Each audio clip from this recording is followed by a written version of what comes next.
Let's go. All right, chat. So for the third tip guide that we have, we're going to talk about how to climb Valorant ranked fast. And I put a bunch of notes in my phone so we can cover a bunch of things. So the first thing I wanted to talk about was just a reminder. The first video was about general tips about aim, movement, buying, and a bunch of other things. If you guys want to check that out. Also, we made a second video which was about agent tips. I gave tips on every single agent, so you can go through that second video as well. This is the third one about ranked. And also with the camera, I had a lot of questions in the last video about my camera. I use an inverted camera. I'm not left-handed. This is my right hand. My camera is just inverted, so it faces towards the gameplay. And one more thing, if my game looks more colorful or vibrant than other people, it's because I use NVIDIA settings called digital vibrance, and I put it on about 80%. Some people like to do 60, 70, 80. Some people even do 100. I just think it makes it look a lot more colorful and less bland than default setting. So I like to use it, and I feel like it makes enemies pop out a little bit more than regular settings too. Well, the first thing I want to talk about is warm-up routine. Every time I start my game, I do a warm-up routine. I didn't do this in some other games I played because aim wasn't as intensive. Cough Overwatch. But in Valorant, this game is 90%. I mean, it's not 90% aim, but it's very aim intensive. Super important to be on point with your shots. So practicing your aim is really, really important. And the best way to do this is in the practice range. So what I like to do is have a routine. So every time I get on, I spend about maybe 5, 10, 15 minutes, just depending on like how I'm feeling for the day, to warm up, get my muscles right, like warmed up, my hand actually like not stiff, and you know, I don't feel cold. Like I actually feel like I'm hitting shots. And I'll just like go through my routine real quick with you guys. So I like to pick Sage, and the reason I pick Sage over every other character is because you can create walls. And with her wall is you can use it to mimic like corner peeking, and you can practice your counter strafing and like shooting bots like this. And you can also do like you know, you can even do vertical walls and make it a little easier to like go like this. Doesn't really matter, but Sage is really good for warming up because you can use the walls. The next thing I do is need to buy guns, obviously. I like to buy the Vandal. I always start with the Vandal and the Ghost, and then after that I go to the Phantom and the Sheriff, and then after that I go to Operator, and then if I want to practice other guns I will, but generally I only practice the Ghost, the Sheriff, the Vandal, and the Phantom and the Op to warm up. And what I'll do is I'll spawn.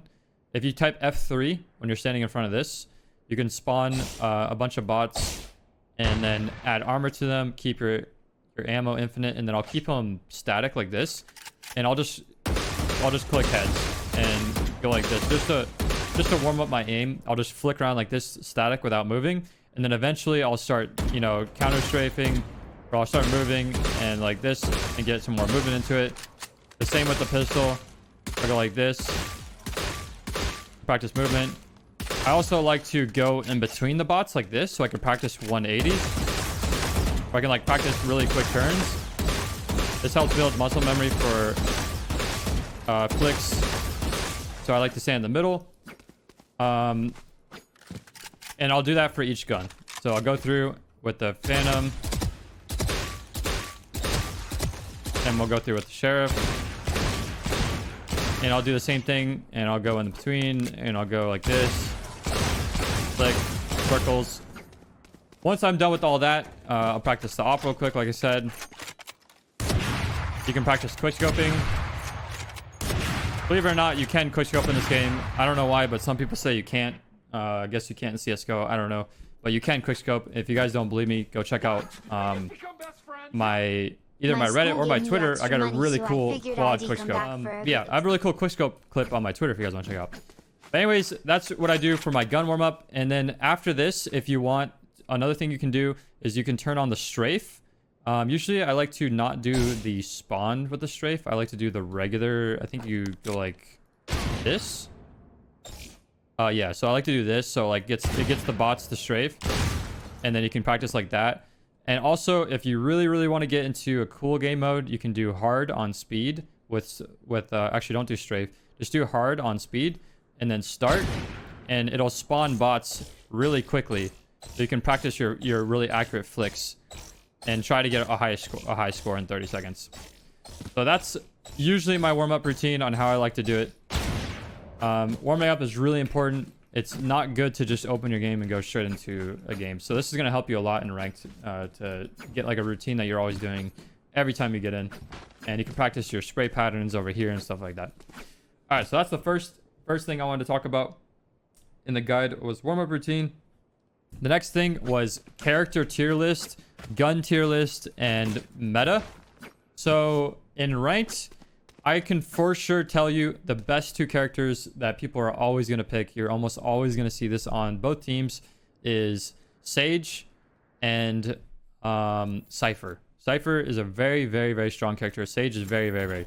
These are almost 100% picks, staples. Every team is going to have them. They're just so insane. Sage is just nutty all-around kit. She has heal, res, you know, stall. Cypher information is one of the most important things you can have in this game. And he's also good at holding down points by himself. Cypher is really, really good with his traps for holding teams back. And also do like that. So like anyone can't push through lanes because you could just like activate your traps and stall. And the most important thing with him is his camera. Like his camera is absolutely insane for information because you could just sit on point and you could just activate your camera and watch.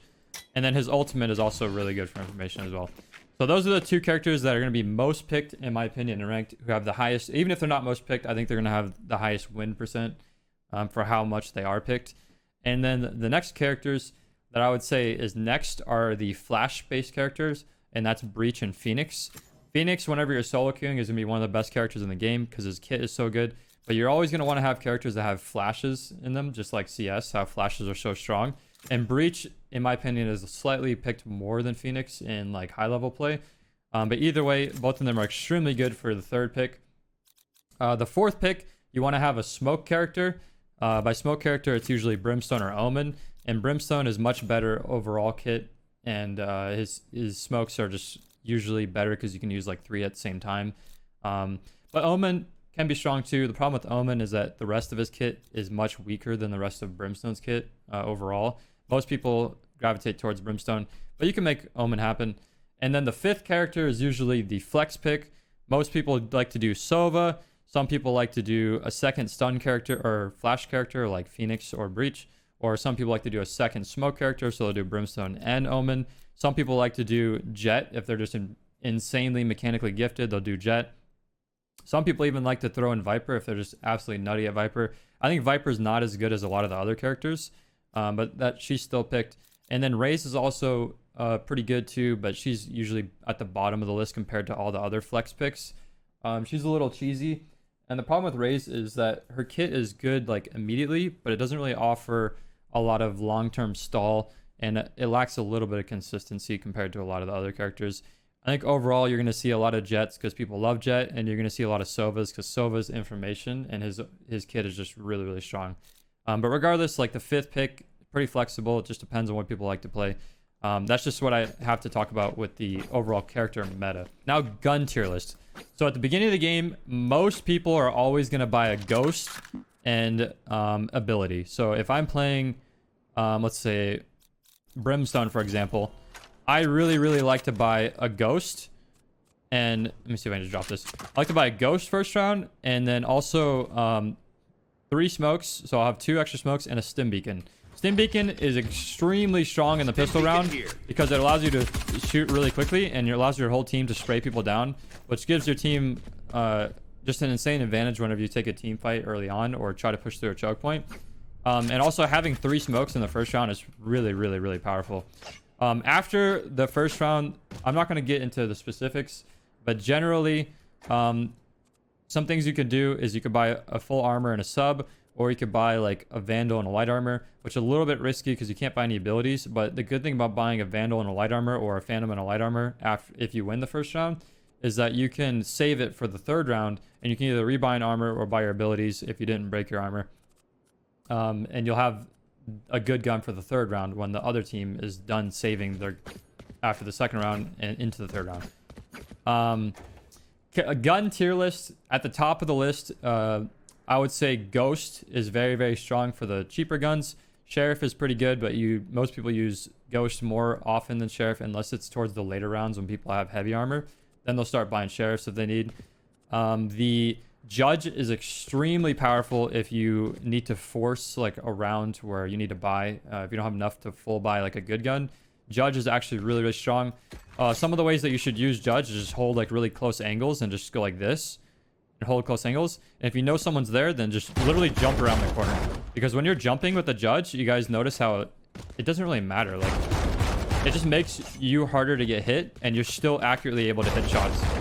One of the things I noticed with the judge, though, is it's really important to hit your first shot because it's a lot harder to consistently do damage on the second shot because the spread, I think, is more.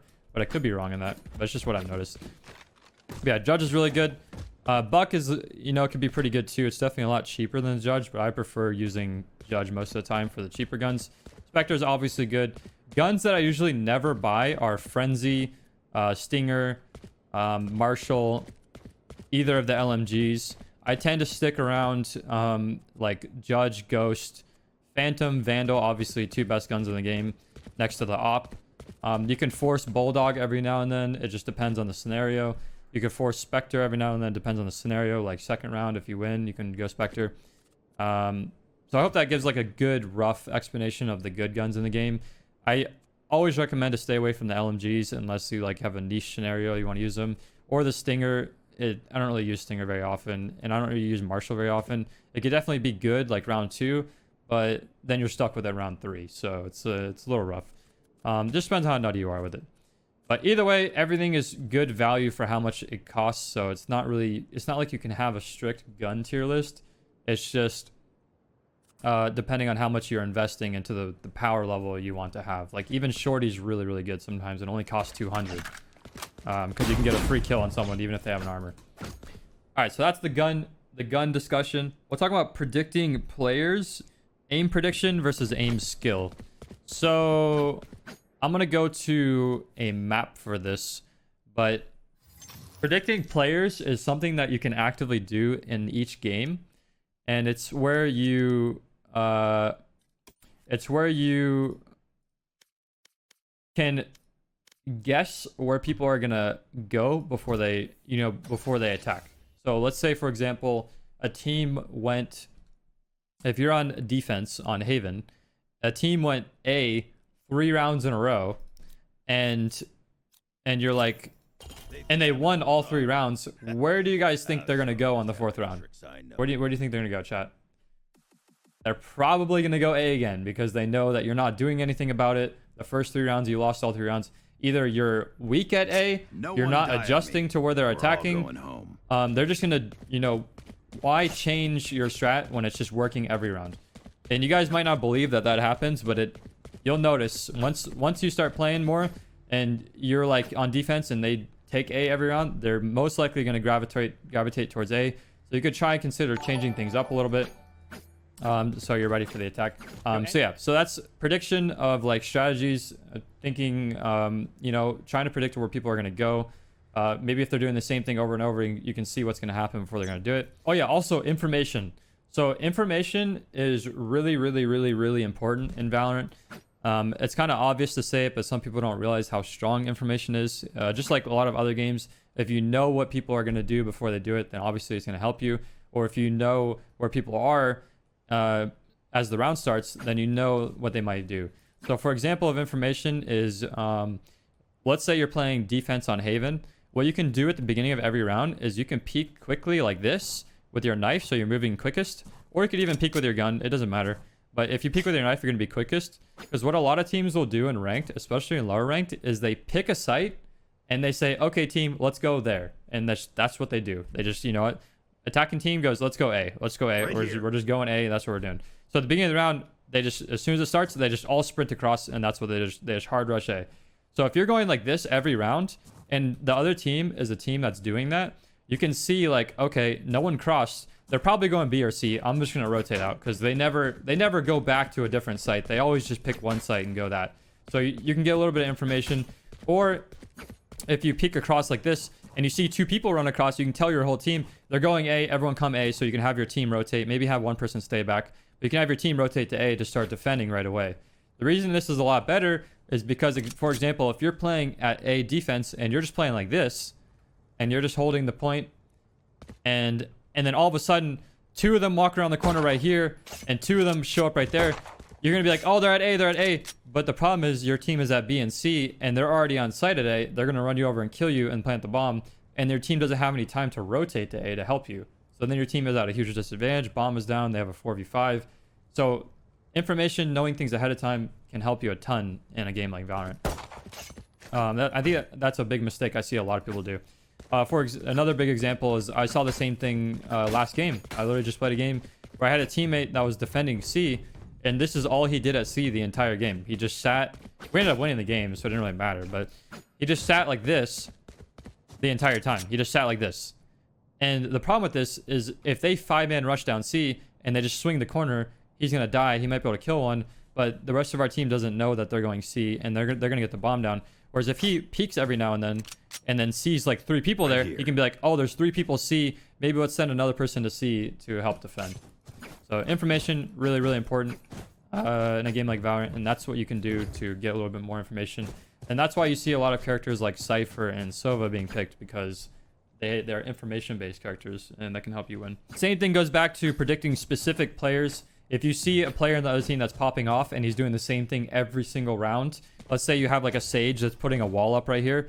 If you don't know, if you can put a wall right here with Sage, and you can peek over this door to there. Right here. And it's a really cheesy way to get kills. If the Sage is doing the same exact thing every round, when you're on attack, you can just go like this, and you can kill her. So you can predict what a player is doing if they're doing the same thing every single round and counter them. Then another thing I wanted to talk about was aim prediction versus aim skill.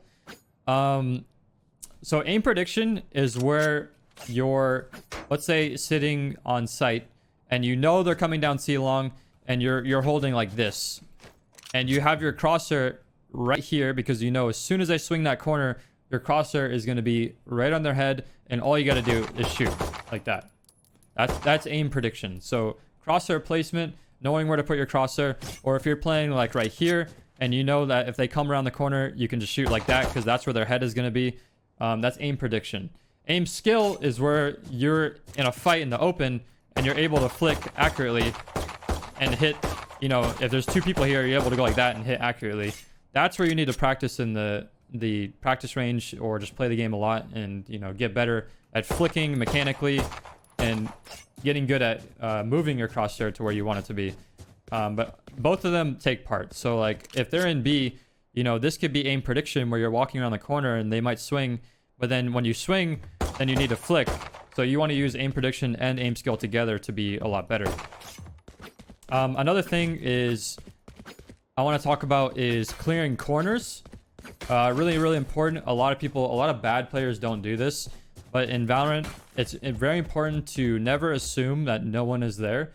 Always clear every corner that you go through, unless you know for sure that, like, you know, all 3 people are at A, no one's anywhere else, then you can just run. But if you're walking down here, for example, you can clear corners by staying furthest away from the corner. So if you're trying to clear that corner, it's much better to do it from back here, like this, than it is to do it like this. Because if you're like that, the person in that corner can see you first compared to here. You'll be able to see each other at the same time. If you're like this, you'll actually have a little bit of advantage because of peeker's advantage. But you want to do it from as far as possible than being as close as possible. This is something that someone brought up in my first video that I never mentioned, but that can help you a lot. And you want to do this through a whole path. So let's say you want to clear from here, to here. You want to be like this. So you clear like this. No one's there. Then you back up like this. And then you go like this. And then you go like that. Then like that. And it's clear. And then you can slowly work around right here. No one's here. And then you have your crosshair up here. No one's there at the moment. And then you can go like this. No one's there. Then you can swing like that. And then swing like this. You want to make sure you're clearing every corner. Always have your crosshair ready. So I'm using this box to give me cover from over here. So no one can see me. I can check that corner. And then I can back up. Check this corner. Check like this. You see how, like, when you watch a really, really good player play this game, they'll constantly be watching every corner as they're pathing through, just to make sure that no one is going to shoot them in the back, and they're always clearing every space. Because a really bad thing is, let's say you and a teammate are going through here together, and you're in front of him and you look like this, but you don't bother checking that corner. Right here. You just look like this, and then you go like that. What a lot of good players will do is they'll just sit in this corner and they'll let you walk by, and then they'll just wait for your teammate to cross, because why would your teammate check here when you just looked like this and then went like this? Why would your teammate check that, right? He would just follow you. So they'll sit like this, kill the second guy, and then they'll kill you.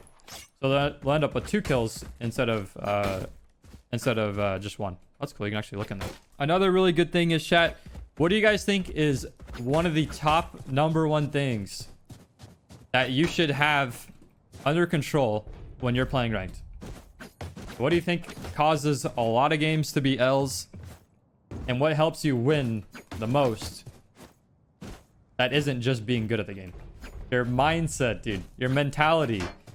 Dude, if you are a person that gets tilted or gets toxic or gets annoyed, you are going to simply lose more than the other person that has the equal amount of skill as you, that has a better mentality. And it works both ways. One, you don't want to be the person that gets tilted or toxic or annoying or makes condescending comments or anything like that. It happens. Everyone does it. But if you can minimize it, it's going to help you win a lot more. But also, on the flip side, you don't want to be the person that gets annoyed off someone else that's being toxic. Because if someone else is being toxic and then you get annoyed, it's just going to make you play worse. And handling other people's toxicity is going to be really important. It's an important skill to learn. Is, okay, if this guy on my team talks shit, what are you going to do about it, chat? What do you guys think you should do? Should you talk shit back? No, because that's going to create a fight. Should you mute him and not worry about it? Look, you can open up this where is it at? Team. You can open up this team setting, and you can mute his chat, you can mute his voice, you can report him, and that's it. Just move on. Just mute him. If he says one thing that's mean or whatever, just mute him. I'm pretty sure in this game, just like other games, even if you mute someone, they can still hear you talk in voice chat. So if you want to still make callouts to someone that's being toxic, then you can still do that. I'm not sure if it's still like that in this game, but it is like that in a lot of games, so I'm sure it is. I never actually tested it, but regardless, your mentality in ranked is going to help you a lot to climb. And you don't want to be the guy that makes the whole system worse. You want to be the person that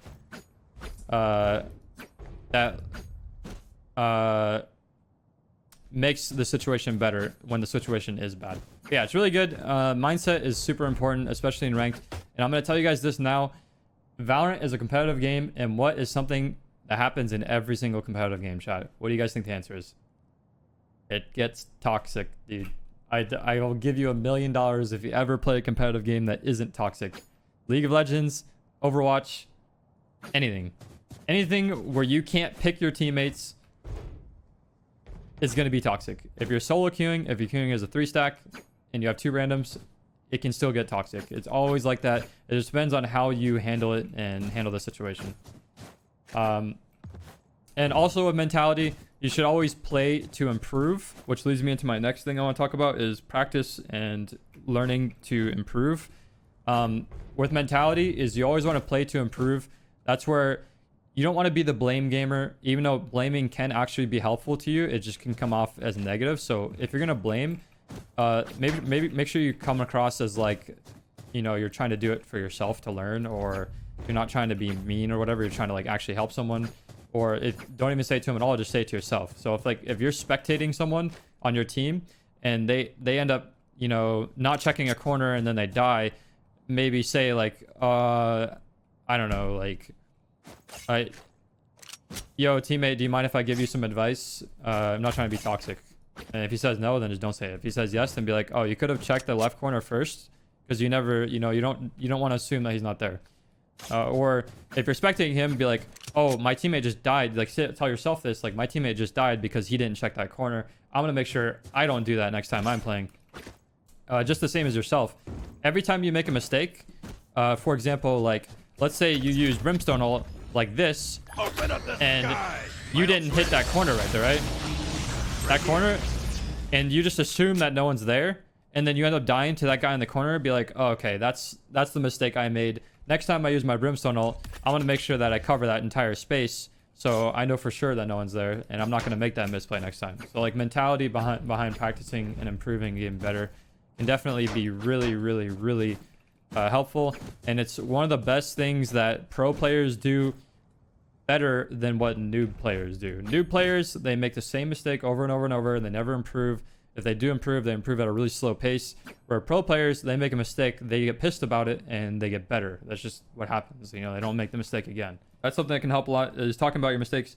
And one of the best ways that you can do, a really good way that you can improve from your mistakes, other than just practicing, is VOD reviewing yourself. So a really basic tip that I gave people a long time ago, you don't need to follow this exactly, but it's actually a pretty cool thing that you can do, is you can VOD review your own gameplay. Like, you record your gameplay. Let's say you play 3 games in one day, and then you record all of it. And then after you're done, you can go back quickly through those 3 games, and you can watch it back. You can watch it back with audio and video, and be like, okay, what did I do wrong here? What can I do to improve? Like, what were my mistakes? You can watch back, and it helps a lot. And then you can watch back with no audio. You can just watch back with only video and be like, all right, so how's my aim here? Like, how's my movement? Is my crosshair placement good? You know, how's my positioning? And then you can go back and you can even watch it or listen to it with just the audio and be like, how are my voice communications here? How are my reactions to how my teammates are speaking? Stuff like that. Like, you can listen to your audio and listen to sound effects. Like, if you hear like an Omen teleport, be like, did I react to that Omen teleport? Or like his little shadow step thing. Because if you guys don't know, when Omen does his little shadow step, he can teleport from like here to there. Right here. It makes the noise right there, but it doesn't tell you where he teleported to. It just makes the noise where he was. So you can be like, okay, if I heard that, did I like realize that he did the teleport? Like, did I even hear that while I was playing? Can I improve on that next time I play? So that's like some unique things that you can do to improve a little bit more and a little bit better. Is it better to play a lot of games consecutively or take breaks? Me, I just play a lot of games consecutively, but it just depends on the type of person that you are. I think there is a limit where if you play like 20 hours straight, like, you know, the last like 5 hours or last like 10 hours might be like just wasted. Like, you might, you know, just be drained. Like, your brain might be turned off. Just feel mentally like incapable of improving. And then the last thing I wanted to talk about was grouping up versus not grouping up, and what type of grouping that you want to do. And obviously ranked isn't out yet, so I don't know the perfect answer for this, but based on other games, one of the best ways to climb was to play in a group, but not necessarily play in a full group. So I think a lot of people are going to tell you to play in a full 5-stack to climb faster and to win, to get higher rating quicker, when I think that is probably going to be wrong with this game. And I think a lot of other pros that I talk to, or like not pros, but like, you know, pros in other games or really good players, they agree that playing in a 5-stack might not always be the best way to climb.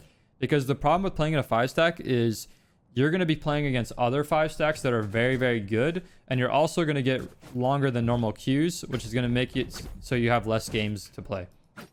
So the important thing is, if you want to try to get better and learn and improve and become a better player, playing in a 5-stack is the best way to do it. You always want to play in a 5-stack because it's best for communication, teamwork, you know, competitiveness.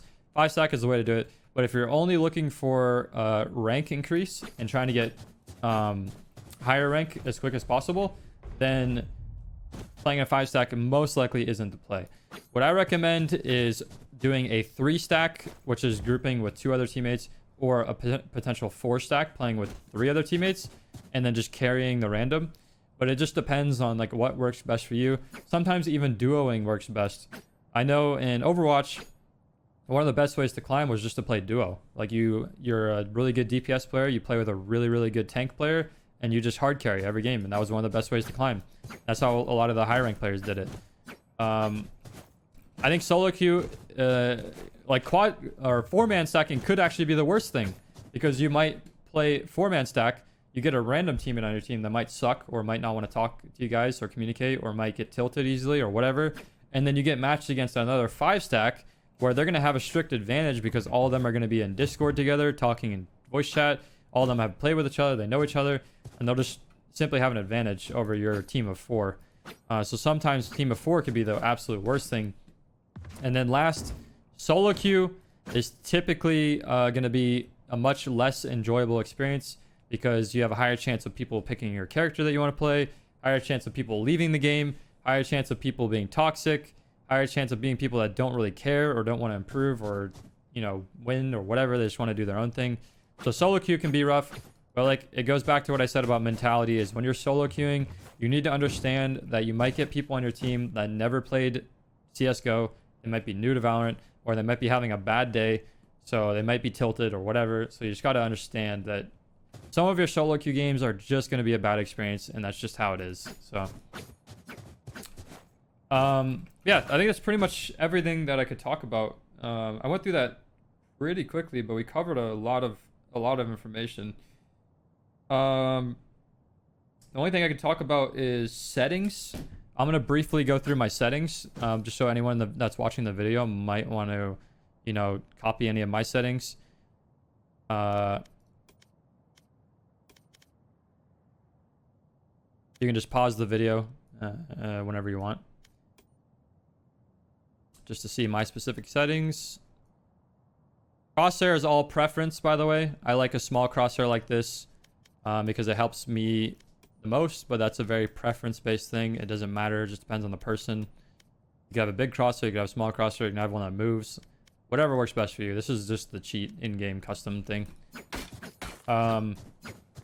Yeah, there's my settings, and I think that's it. I hope you guys enjoyed the video. If you guys don't know, I stream on Twitch 7 days a week, 8 hours plus every single day. Twitch.tv/PvPX. And I'd love to have you guys come by. If you do come by, make sure you type in chat at my name and say that you came from this video. That'd be really cool to see. And if you haven't seen part 1 and part 2 of this, then definitely go back and watch that. And we have a ton of other content coming. I usually upload gameplay videos every day or every other day. Montages, other stuff coming. And if you have any questions, definitely put them in the comments. I try to answer comments. And yeah, thanks for watching the video. And that should be it.